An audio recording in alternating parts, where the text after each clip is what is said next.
Hello, everybody, and welcome to the Hoopers Lab podcast. This is the podcast where we talk all things basketball. I'm your host, Brody, joined here by my co host, Riley. Hello, hello. Hello, hello. So, today we got our small forward list. If you haven't seen shooting guard and point guard, go check that out. But we are going to be ranking the top 10 small forwards in the NBA. And just a little note before we get into it. Kawhi isn't on this list. LeBron isn't on this list, and Jason Tatum, they're not on this list because they are power forwards now. So they've sometimes been in small forward lists, but for these purposes, they will not be here. So yeah, I guess let's get started with our honorable mentions. Who's your first honorable mention? First honorable mention that I have put down is Michael Porter Jr. Okay. Just think Yeah. he had another solid season, but he really hasn't branched out at all in terms of really expanding his game. The playmaking's non-existent, really. Um, Yeah. Yeah. he's not a terrible defender, but he's not really anything special on that side of the floor either. Obviously, he's a that's never been his game, but he's also an elite shooter on the other side of the floor and fits perfectly next to Jokic, which is why he's always going to be in the running for around this kind of range. Um, but I know a lot of people are still kind of anticipating slash hoping that he can kind of take another step, especially after Michael after Jamal Murray kind of pissed the bed in the Olympics. But yeah, Yeah. Yeah, I mean he's a knockdown 3-point shooter and really just a specialist at this point. Yeah, like if he went to another team, his role definitely could be bigger. But on this Nuggets team, he fits perfectly with Jokic, and yeah, just not good enough in other areas to justify a top 10 selection. yeah. At least like he Yeah. hasn't shown anything in game wise. I'd say so. Yeah. Yeah, yeah. My one of my honorable mentions is Franz. He did not make my list. He was close, but ultimately Franz Wagner did not make my list. A lot of that, well, not a lot of it, but some of it has to. Some of it is because of his Game Seven performance. I'm not gonna lie. He's It just his left a elite performance. yeah. It just has left a very bad taste in my mouth. Like he definitely could be in the top 10, but he's also young. He's like what, 22. So, I don't mind having him just outside for now. Yes. No, I think that's fair. He Yeah. still has a lot of time where he can kind of round out the and polish off some of the weaker points in his game. Yeah, like he's super well rounded. He averaged almost 20 points per game and he could not hit a three-pointer this season to save his life. Yeah, so there's just people above him that I think are better, and as he was really good this year, but ultimately he's an honorable mention for me. That's fair. So who's another one that you have? These two are kind of in a pairing, but I just have Jaden McDaniels and Herb. Um, Both Okay, kind of yeah, play similar roles. If I had to pick one who's better, I'd lean towards my boy Herbert Jones. But yeah, I think they're just very similar as players. Very good, obviously elite defenders. Um, and Herb specifically had a very good shooting season, 41% from three. Obviously defensively All NBA first team, I believe he got, and all defense first team, yeah. yeah, and corner shooter. He's apparently elite from the corner and just kind of made everywhere else, but that's fine.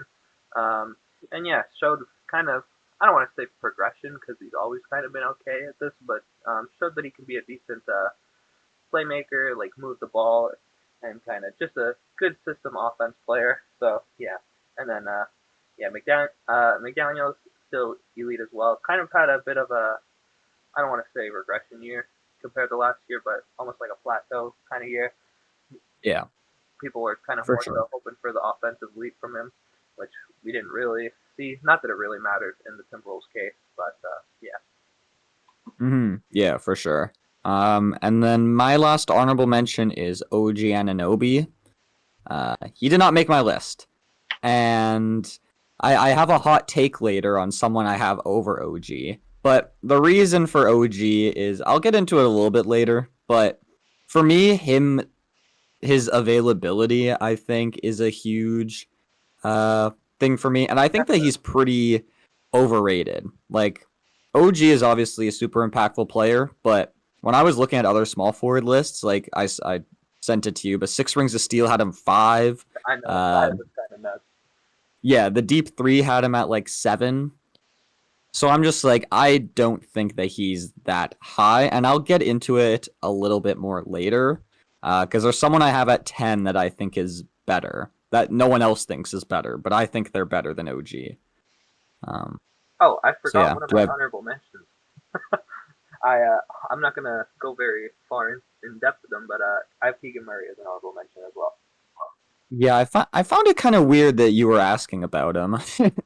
I didn't think he was gonna be close to your list, but No, I just think he plays just a super solid, well-rounded game for the Kings. Kind of fits.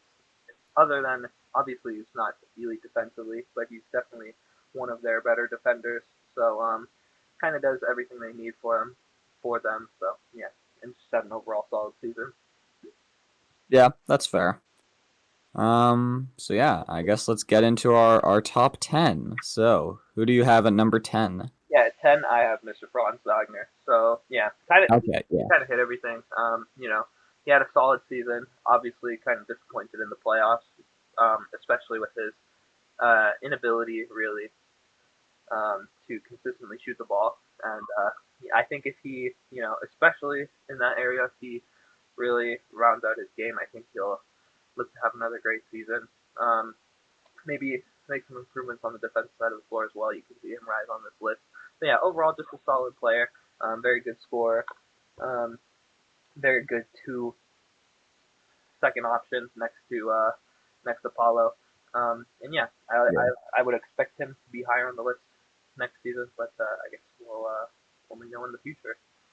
Yeah, he just needs that shot to really come around and to because he's supposed to be that co-star next to Paulo, and he just really needs to find his jumper.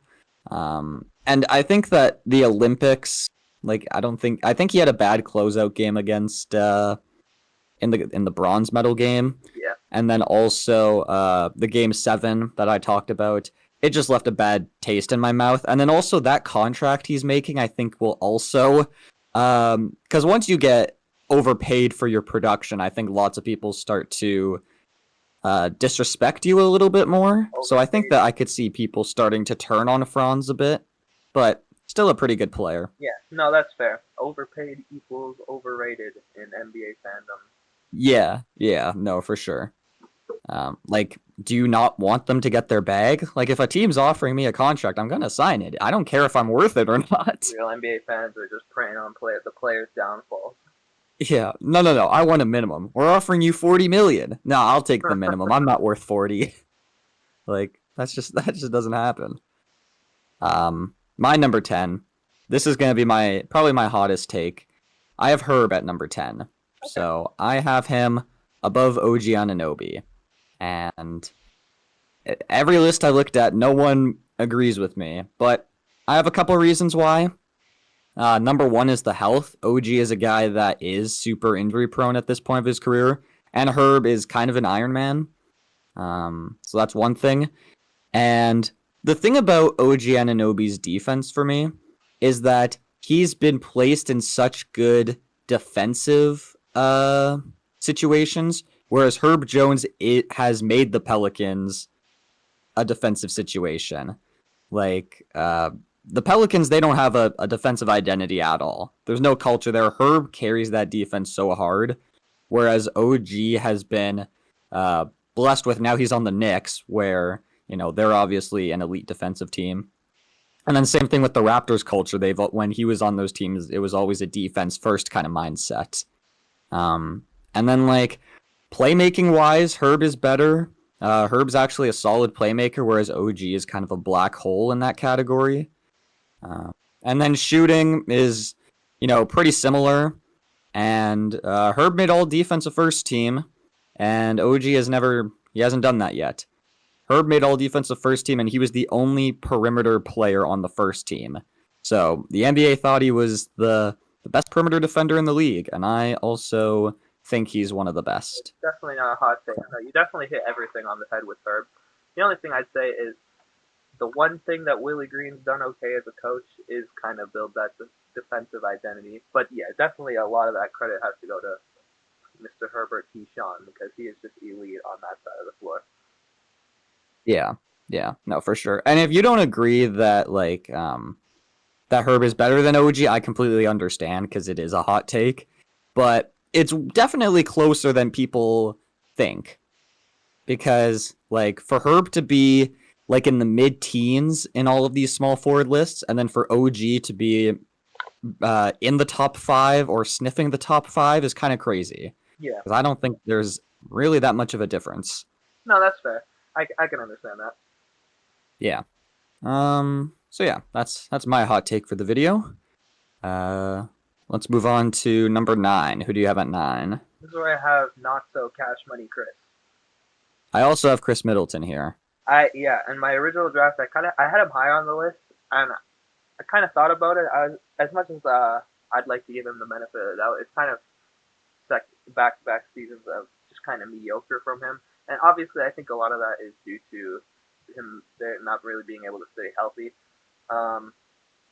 But I think, he's just kind of been, based on his past play, he's kind of been lapped by a couple guys, which I mean is not the end of the world. But because I do kind of anticipate him more of a kind of the older Chris Middleton year. Maybe not the All-Star Chris Middleton we got the past it feels like he was getting All-Stars for a while.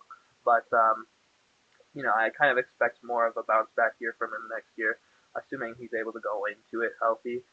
But just kind of mediocre back-to-back seasons from him, which is why I don't really think he can be much higher than this. Yeah, that's a main thing for Chris Middleton is how injury prone he is now, because it really affects his play because he's a guy that really needs that rhythm. And you've finally seen him hit his stride in the playoffs where he was really good because he was finally healthy, because if you're playing and then you have to sit the next game and then it's like one on, one off kind of thing, it's hard to get into a rhythm, especially as like he is a very perimeter centric player. So, but when he's on fire, he's really good. It's just that injuries kind of break him out of a rhythm. Yeah, and that's kind of originally why I had him higher on the list as well. I do think he played really well in the playoffs, even though it was short playoff run for them. But you did definitely see more of the old Chris Middleton in that playoff series against the Pacers. Yeah, we're not going to see much of that just because of age as well as the injuries. But he's a great third option. He's super portable and just low maintenance. And he's just super efficient. Like when you give him the ball, good things are going to happen. Obviously, playing with Dame and Giannis, there's going to be moments where he's just sitting in the corner and not really effective, and defensively gets worse every season just because of age and injuries again.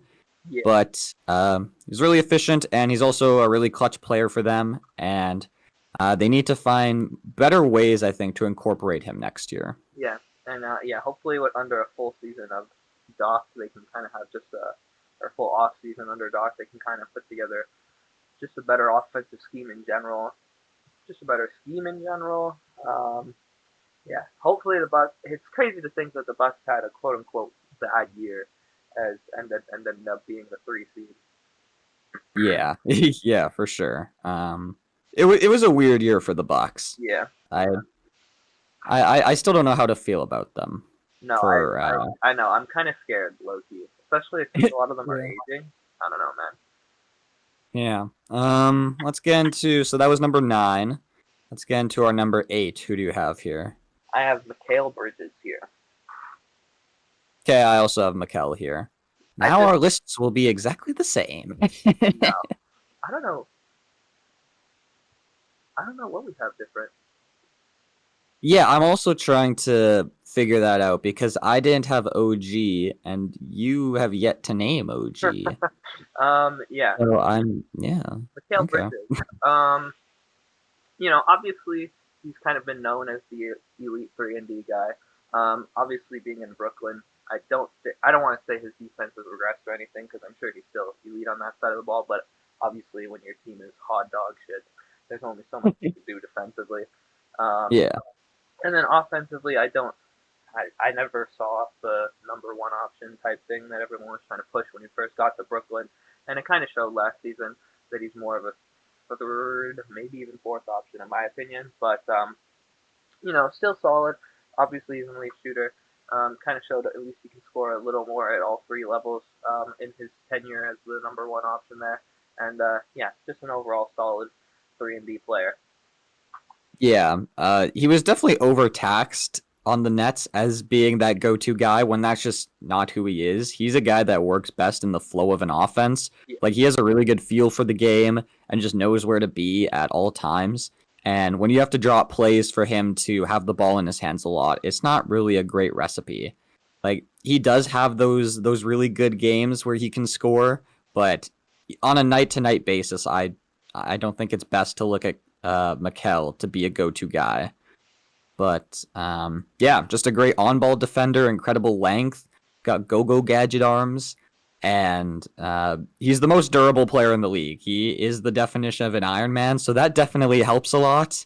And I think he'll be a beautiful fit with the Knicks.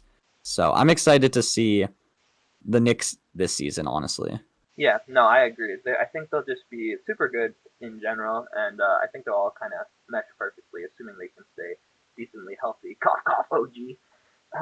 Yeah, yeah.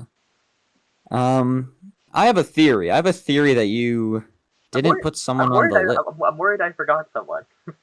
I'm trying to Do you have Scotty Barnes? I do. I'm trying to look at your the picture you sent me of the pool, and I like don't think I'm missing anybody intentionally. Jimmy Butler? You said no, Jimmy, dog. I said yes, Jimmy. Well, okay, Your we picture can. says no, Jimmy. Well, let's make that change. Okay, Jimmy's out. Jimmy's That was Jimmy's my out. bad. Okay. Okay. I was. I'll slide. I'll Oh, slide I forgot. I Braun. forgot you switched it afterwards. You're right. Yeah, I did. I Yeah, forgot that's about that. fine. Well, Jimmy's a power Jimmy's a forward power now. forward now. Jimmy's hard because because he starts at small forward, but most of his minutes are power forward.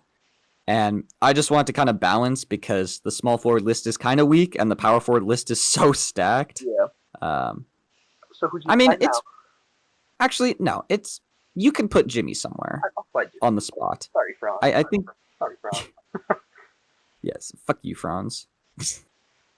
I think you can slide Jimmy in a comfortable spot in this list. I think the top three is kind of consensus. Yeah. Um, Franz yeah, is now number 11. sorry, Franz. Let's go to number 7. I have DeRozan. Okay, well now my eighth, quote unquote, now is OG. Um, Originally I did have him a little lower on the list, but I kind of Okay, wait. We need to go back. What? Okay, tell me your 10 to 8 now. okay. So now 10 is Chris Middleton, 9 is Mikal Bridges, and 8 is OG. Okay, got it. Yeah. I did have him a little. Well, I think I had him one spot lower, so now he's technically where he originally was. But I originally had Mikal Bridges over him, as well as Chris Middleton. But I just kind of think, um, based off obviously, like you said, the injuries have always been huge for him. But I just think when he is here, when he is playing, he's just such an elite defender, super good steals guy, and just overall a great defender. And then I think his portability on offense is super great because he's not going to demand the ball a lot because his dribbling ability is suspect. But he he is such a he's similar to Mikal in such a can just score in the flow of the offense and doesn't really need the ball in his hands to be super effective on that side of the ball with his elite shooting. And yeah, Yeah. I definitely have Mikal over OG just because, like you mentioned, OG can't really have the ball unless it's a catch and shoot situation, whereas Mikal has more creation side of things, and also the shooting is pretty similar. And then again, the games played, like Mikal is played every game of every. I think he's played every game he can in his career. And then OG is kind of injury prone, so that's something that breaks a tie for me. But yeah, very very close in talent levels for sure. I'm just a Mikhail hater. No, I think the main reason for me as well was just because he doesn't really have that same defensive edge on that side of the ball and while he was in Brooklyn. That's fair. Yeah. But yeah, if Yeah, we're if we're going based off last season, Yeah. Mikel shouldn't be high at all. yeah, if But I'm making a prediction, I would expect Mikhail to have a really good year this year. yeah, for sure. So your number 8 was OG, right? Yeah, and then DeMar DeRozan. Now we're on 7. Now we should be fine. DeMar Okay. DeRozan is at 7 for me, and you said he's at 7 for you as well, right? Yeah, DeMar's at 7 for me. Yeah, and I think this is I think it's kind of like a split in talent level here. Yeah. He's the bottom of the next tier, I think. Yeah. Yeah, obviously he's a super clutch player because he has to be. He was second in clutch player of the year this year. And I'm going to mention again, he's a guy that's super durable, even at an old age. Sorry. But he's a good playmaker when there's really no talent around him. Like, it's frustrating trying to watch him run a pick and roll with Vucevic. Yeah. But he puts a lot of pressure on the rim, which I like. And obviously, we know he's a bucket from mid-range. We kind of know who DeMar is at this point. Like, he's a good clutch regular season player. He's gonna hit every open mid-range, put pressure on the rim, but he cannot defend anything. Yeah, obviously his game isn't super portable. It's like the exact opposite of kind of what teams want. Not a good defender, barely shoots threes, but he's elite at what he does do, and you have to give him credit for that. Obviously, elite of the elite in terms of mid-range scoring, and yeah, very good at attacking the basket. Still, a very underrated playmaker. Obviously, the Bulls had very, very little talent around him and just good pieces in general. But yeah, I don't know. I don't want to say concerned because I think the fit is going to be interesting, but I think they've got some work to do in Sacramento this year if they want to get that offense clicking the way it could be. Yeah, I'm interested to see how it all works out with Fox and Sabonis and DeRozan. We'll have to see how it works. I think in the regular season it'll be fine. Yeah. Spacing issues don't really come up in the regular season as much of the playoffs. So if they make the playoffs, I think they're screwed. Yeah. But getting there, they could definitely do it. Yeah, I think De'Aaron's going to have another good year from 3. Yeah, I think he's going to increase his... This is what I talked about on my point guard list, too, was that I don't like how with every season he's getting to the rim less and shooting jumpers more. Just because he's so good at finishing. He's like one of the best in the league at it, so... Okay, who is your number 6? This is where I have Jaden McDaniels. Yeah, okay. I have Jaden McDaniels here. No, you don't. On my list. You're saying Jaden McDaniels? Sorry. Jalen. Jalen Williams, my Jalen guy. Williams. Yes, I put it down as I'm J. like, I put it Jaden down as J Dub on my list. Obviously, my brain. Yeah, I did too, but I know who J Dub is. Obviously, bro pulled a D Mills. I did pull a D Mills. Yes, I have Jalen Williams here. Okay, that's fair. You're gonna be mad at me, but this is where I have Brandon Ingram. I'm not surprised. We could talk about J Dub first. I have J Dub one spot higher, so I was assuming this is kind of that tier, I would say. I just think let's talk about J Dub. I just think J Dub's getting a little over glorified. Obviously he's only year 2, so he still has a lot of room to grow. But I just think people are kind of putting him in a stratosphere already, where I don't know if he's already at that level. Yeah, that's fair. He had a solid regular season, and then very good. He's good defensively as well, efficient, but kind of just a mediocre playoff run. Wasn't bad, wasn't elite or anything either, which they didn't exactly need him to be. I disagree. I think they needed him to do. Then they would have made him better. Yeah, I think they needed him to do more in the playoffs, honestly. Because Shea was a guy that was getting extra coverage and extra attention, and they needed that second guy. And him and Chet, they're obviously rookie and second year players, but I think that that's a learning experience. They really needed to step up when Shea was needing help out there offensively. Um, so yeah, I mean, J Dub is only a second year player, but he's super polished already, and he just had one of the best like shooting seasons ever in terms of efficiency. Now, I would love his volume from three to be better because he only attempts like 4 threes a game, maybe 3 threes a game. So when you're shooting 41%, I definitely want to see that go up. But yeah, Yeah. he's a guy that attacked the basket really good, and he is a good defender. Obviously, it helps when you have so many good defensive players on that team. Like, it's insane. Um, but I mean, that definitely helps a bit. But he's just super versatile and well rounded. He benefits from the gravity of Shea for sure. Yeah. And I think that I can kind of see your argument that people are over glorifying him just because, like, obviously, when you're playing with Shea, your job is going to be a lot easier, especially with the way that Jalen Williams plays. Yeah. Um, but I love his motor, great cutter, great in transition, and he just finds so many ways to affect the game positively. So Yeah. No, I 100% understand a lot of people putting him higher on the list. Well, maybe not super much, much higher because yeah, number one. there's only so much further he can go. But just feel like he's getting kind of catapulted into a place where he's not exactly at yet. That's fair. Yeah, patience is definitely something that NBA fans aren't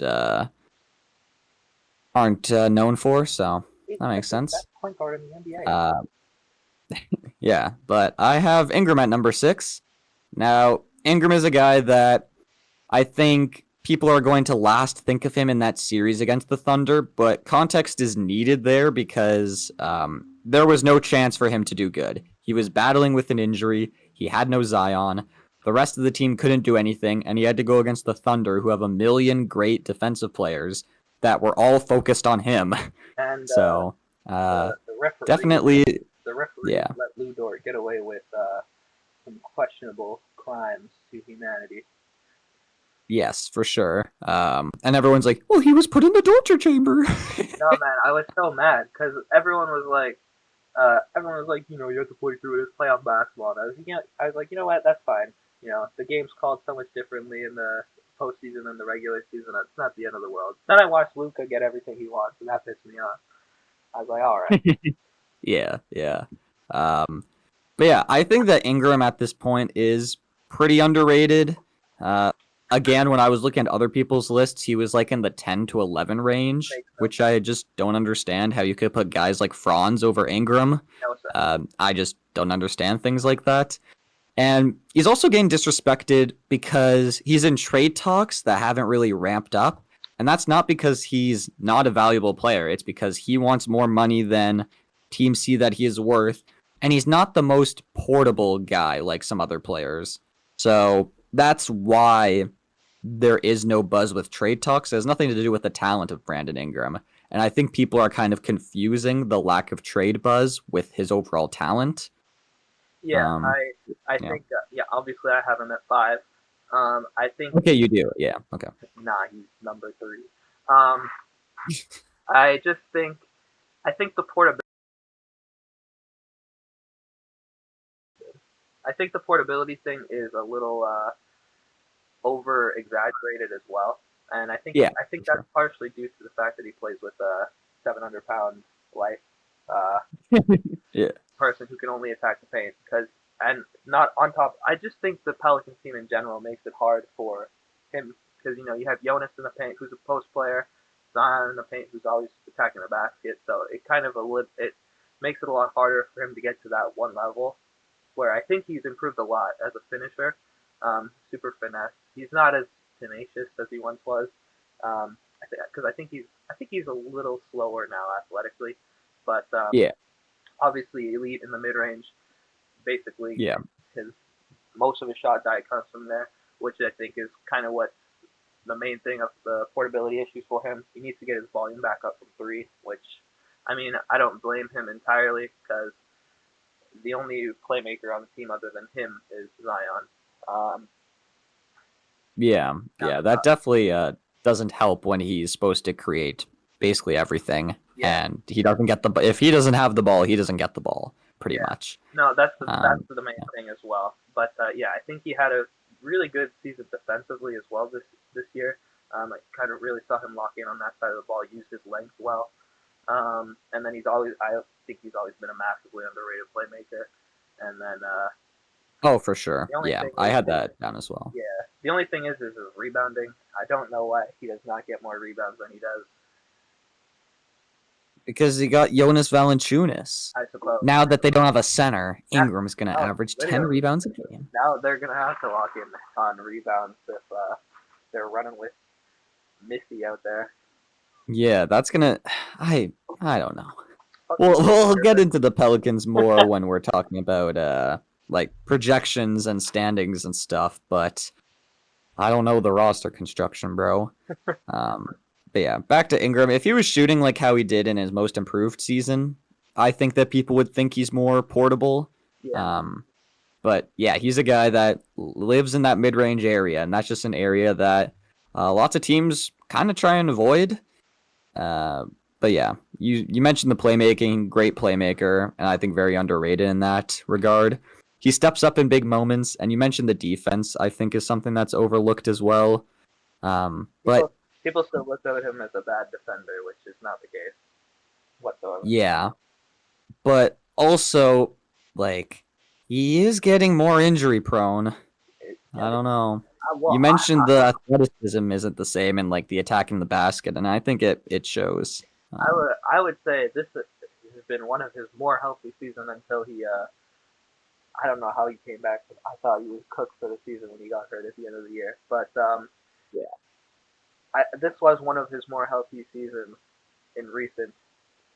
He's always been a kind of lower games guy. Other than I think like his rookie season, he's always kind of been around Yeah, the 60 yeah, I'm looking at it now. You're right. range. Yeah. But yeah, Okay, cool. So we just have J Dub and Ingram flipped then. yeah. So yeah, we talked about so number six I No have Jaden Ingram, and then McDaniel. what? What'd you say? The no Jaden McDaniel. Shut up, man. Yeah, number four. Number four. I have Scotty Barnier. I also have Scotty Barnes. I'm surprised you have him here because I thought that I was going to be kind of called crazy for having him here, but I'm glad we both have him here No, at number four. I don't think so.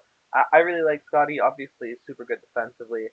Very good rebounder, very good playmaker, and he's obviously shown that he can take steps in terms of his scoring ability. But I think he's not quite there in terms of his scoring the ball yet. Just um, obviously his 3-point shot took a jump this year, and just in general. But I still think his game's a little clunky in terms of scoring, and I just think there's more improvements that he can make there because I'm not quite sure if he's a number one exactly yet.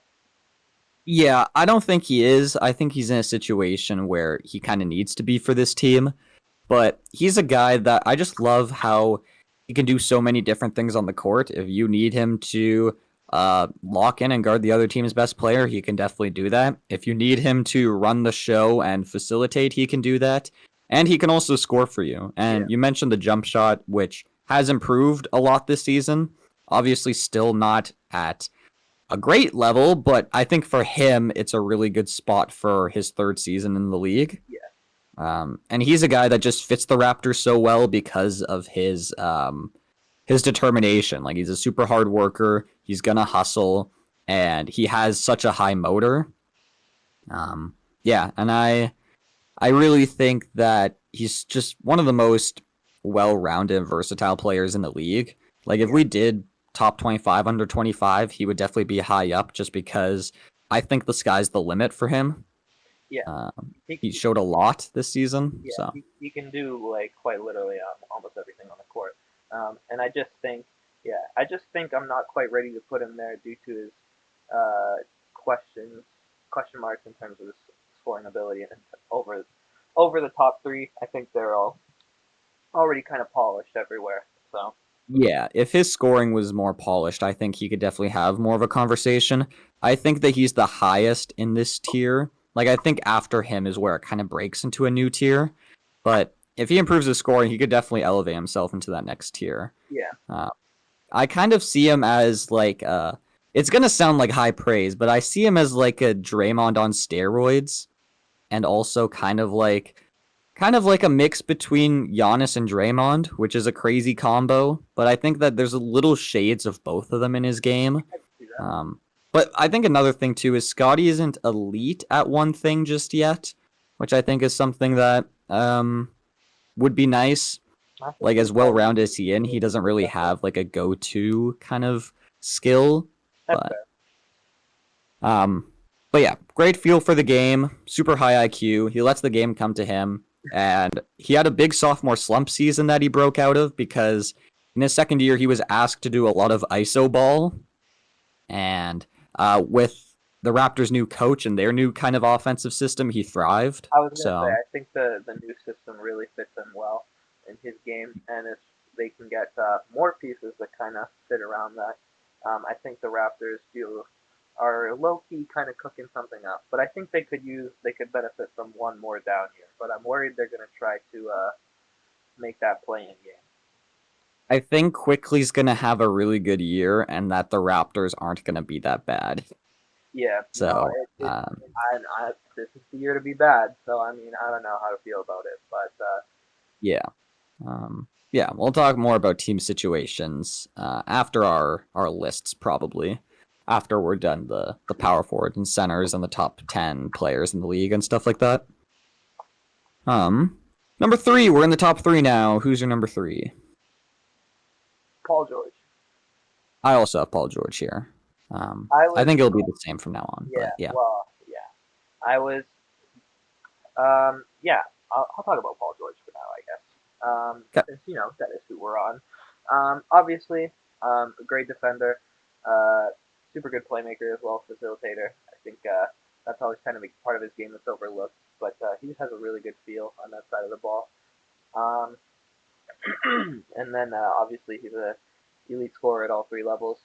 Obviously, this lost a lot athletically, but compared to the Indiana days, but still super good finisher, super good from super efficient from three, and then Yes, yeah, knockdown. just has Um, elite bag, as they call yeah, unless it's the playoffs.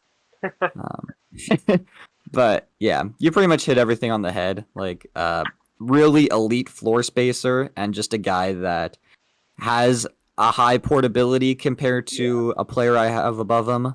But I think that he benefited a lot from James Harden being on that team last year, just because Paul George didn't have to be the playmaker and scorer. He could really just focus on scoring and defense, and I think that that benefited him.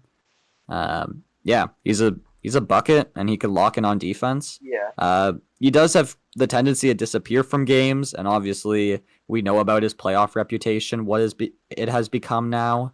But he's a guy that you like for a third option, which he's going to be in Philly. You can't ask for better, yeah, and he's solid as a second option. yeah. I hate in 2K how they always have it at like at 88, 89 overall. Like, bro, come on now, stop this. Yeah, that's way too high. Damn. Yeah. Another thing I was gonna say, Scotty is really underrated. He's only an 85 in 2K. Is he? I thought he was higher. I haven't played. No, DeMar is higher rated than Scotty. Same thing with Middleton. Middleton is higher rated than Scotty Barnes. Yeah, 2K some haters. Scotty's an 85. Middleton was an 87 when I checked. So obviously we don't go by 2K overalls for our list, or else it would be wildly different and wildly wrong. Yeah, shit Uh, though. yeah. If there's one opinion that's wrong, it's 2K's. Yeah, honestly. I look at their top 10 small forwards and I do the exact opposite.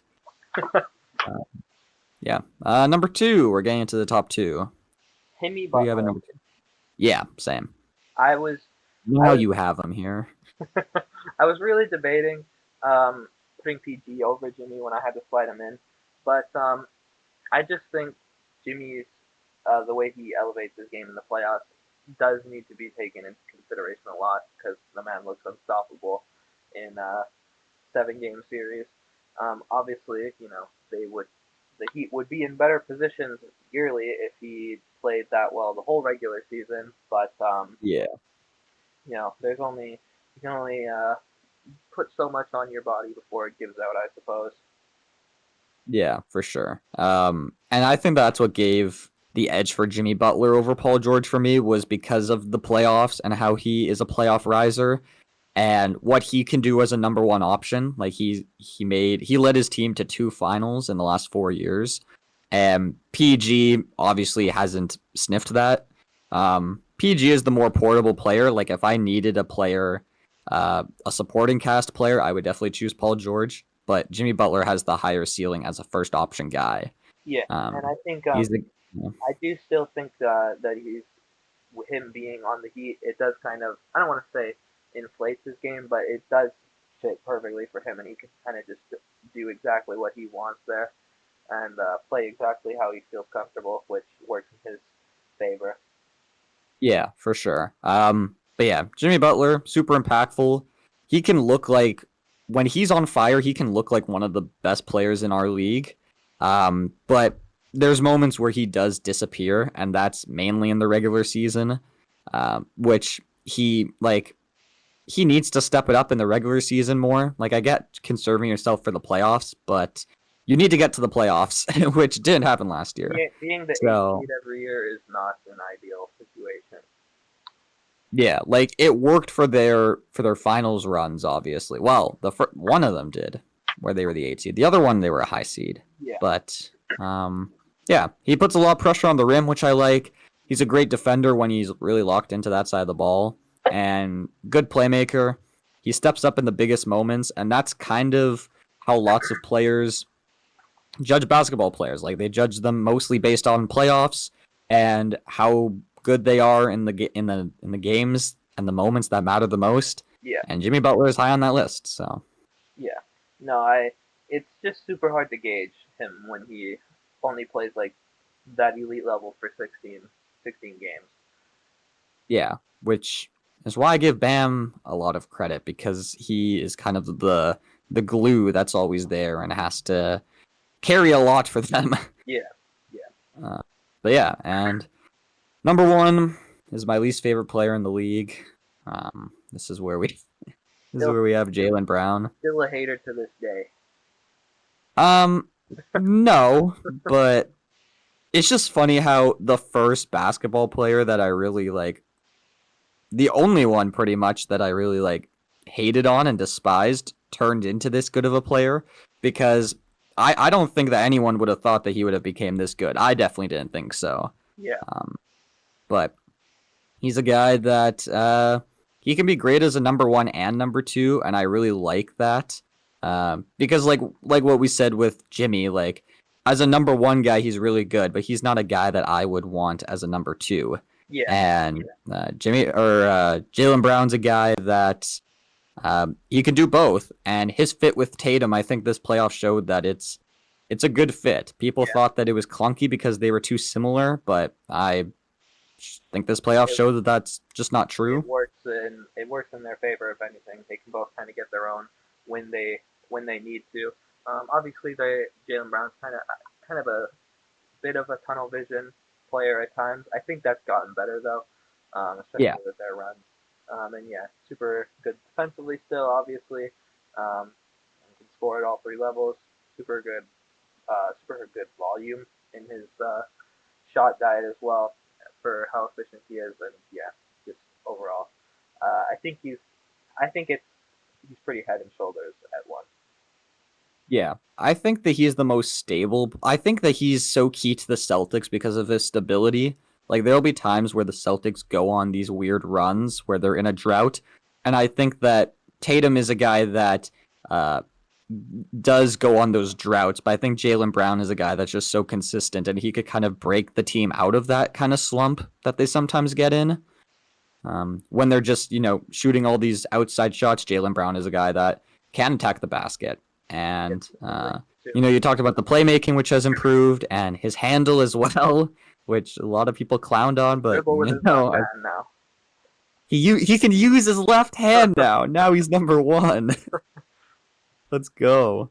But yeah, he takes on those hard defensive assignments, like we seen that he wanted to guard Luka Doncic in the biggest moments, and then he went down on the other end and was their best player on offense. So I think that shows a lot of character, and just phenomenal overall. Well-deserved number 1 spot. A well-deserved number 1. Yeah. And yeah, I just love guys that can also put a lot of pressure on the rim, especially for a Celtics team that doesn't really, as much as a lot of people were like hating them on. Jaylen Brown is a guy that kind of helped that criticism, kind of broke it. Because that was one of our main criticisms with the Celtics, I think, was, okay, if the shot ain't falling, then what happens? But Jaylen Brown's a guy that will attack that basket. And luckily for the most part, the shot was falling for them. Yeah. Yeah, I don't think there's really much else to say about Jaylen Brown that hasn't been said. Yeah, no, I think we kind of hit everything on the head. Yeah. His development is just so crazy because, like, he was so raw coming out of so unpolished and just raw potential coming out of the draft. And now he's just such a polished scorer, and it just shows his work ethic to really develop his offensive game out of nothing. Like, he was nothing on offense when he came into the league. He was absolutely nothing. And I think, I don't know, because obviously Tatum kind of showed out in his rookie season the next year, and Jaylen Brown did a little bit, but, he still wasn't anything crazy in his sophomore season, and then he just kind of took that offensive jump out of nowhere. So, yeah. It was because of Hayward. Once Hayward got out. Yeah. So let's review our lists. I'll go first. At number 1, I have Jaylen Brown as the best small forward in the league. Then Jimmy Butler at number 2. Paul George at number 3. Scotty Barnes, number 4. Jalen Williams, number 5. Number 6, Brandon Ingram. Number 7, DeMar DeRozan. Number 8, Mikal Bridges. Number 9, Chris Middleton. And number 10, Herbert Jones.